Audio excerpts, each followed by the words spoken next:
মানেই বনেদিয়ানা। সেই বনেদিয়ানার অন্যতম স্থান শোভাবাজার রাজবাড়ি। দুর্গাপুজো আর শোভাবাজার রাজবাড়ি দুটোই যেন ওতপ্রোতভাবে সম্পর্কযুক্ত। প্রায় 267 বছর ধরে এখানে পূজিতা হয়ে আসছেন মা। এখানে পুজোর রীতিনীতির পাশাপাশি বেশ কিছু উপাচার নজরকাড়ি প্রত্যেকটি মানুষের।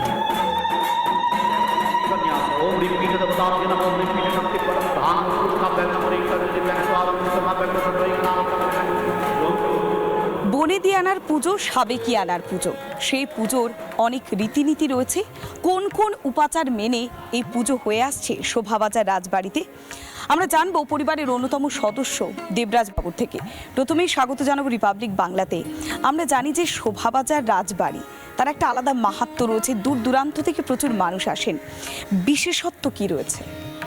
বিশেষত্ব বলতে ইতিহাসের পাতায় তো লেখা আছে যে মা, যেটা আমাদের এখানে মা নাচ দেখতে আসতেন।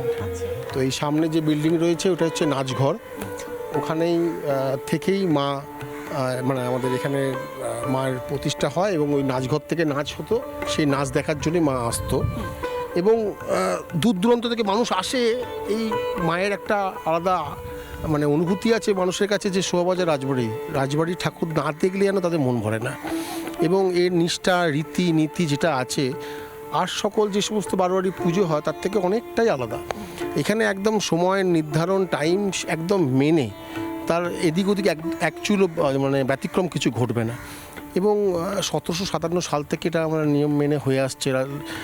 মানে রাধাকান্ত দেব যিনি শুরু করেছিলেন, নবকৃষ্ণ হাত ধরে রাধাকান্ত দেব, এবং হতে হতে আজকে আমরা 7ম জেনারেশন একইভাবে আমরা পালন করছি মায়ের এই পুজো।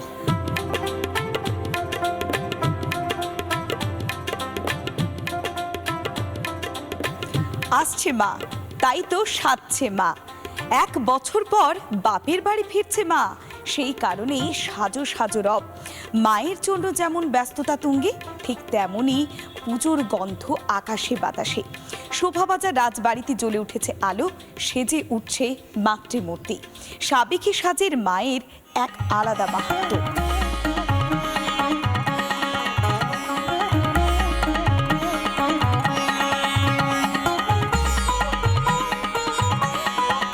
মানুষের যে ঢল এখানে নাবে, এখানে তো বিশাল আমাদের থিমের ব্যাপার নেই, বিশাল রকম মানে আলোকসজ্জা নেই, আড়ম্বরবিহীন, কিন্তু তাতেও দালানটা যেন আড়ম্বর, যেটা মায়ের প্রাণ মানে প্রাণ শক্তির একটা আবির্ভাব হয়। একদম এই ঠাকুর একটা আলাদা কথা বলে। প্রায় 108 রকম পদ, সঙ্গে মেদিনীপুর থেকে আসে ময়রা। সেই ময়রার মিষ্টি তো মাকে ভোগ হিসেবে নিবেদন করা হয়। আমাদের যেহেতু আমরা ব্রাহ্মণ নই, তাই মাকে আমরা অন্ন প্রসাদ দিতে পারি না। মাকে কাঁচা নৈবেদ্য দেওয়া হয়, দুধ দেওয়া হয়, চাল দেওয়া হয়। যে কনসেপ্টটা এরকমই যে মা নিজে ফুটিয়ে রান্না করে খাচ্ছে। এবং এখানে আমাদের ভিয়েন বসে, মেদিনীপুর থেকে পরম্পরা তাদের বংশধররা আসে এবং তারা এখানে মিষ্টাই তৈরি হয়, প্রায় 14-15 রকমের ওপর মিষ্টি তৈরি হয়।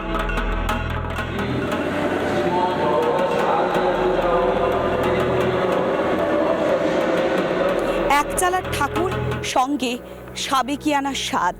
মা দুর্গা ঠিক এভাবেই পূজিতা হন। ক্যামেরায় মেহরাজ আলীর সঙ্গে পৌলমী দাস, রিপাবলিক বাংলা।